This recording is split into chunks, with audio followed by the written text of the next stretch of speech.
Balcani am demonstrat întotdeauna, pentru totdeauna e decisivul. Cu motivul numărul 1 să îți rup căpățâna.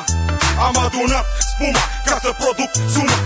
Sau tratament cu bas pentru timpanul tău. Pentru suflet știi că cel mai bun e tot cuvântul meu. Mai greu decât croșeul, greu. La mine nu funcționează regula cu apogeu. Bag pula tot, pun industria pe stop. Nu e loc, nici n-a fost pentru cale de mijloc. Băieții din cartel bagă boala în fraier, poezia în șmecher și cuvinte grele în creier. Asta nu e pentru topurile de pe la TV. Comisia de cenzură nu vrea versurile mele. Zic muie, mai zi-l odată, muie. Și îi las pe băieți la microfon să le tragă și îi las muie, că nimic nu creează mai mult stres. Nimic nu mai pe față ca limbajul meu pervers. Fac vers după vers, dar tot nu realizez.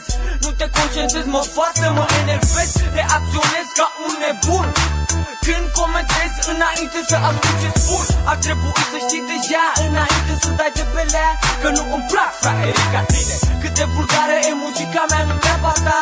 Ai grijă, bagă la cap mai bine. Nu m-am apucat de cântat că n-aveam bani. Nici nu credeam că o să trăiesc din asta acum 6 ani.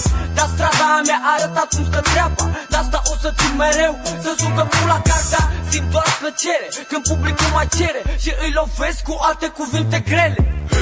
Hip-hop adevărat, pentru cei care așteaptă. Hip-hop adevărat, de peste tot încă o dată. Hip-hop adevărat, pentru cei care așteaptă. Hip-hop adevărat, de peste tot încă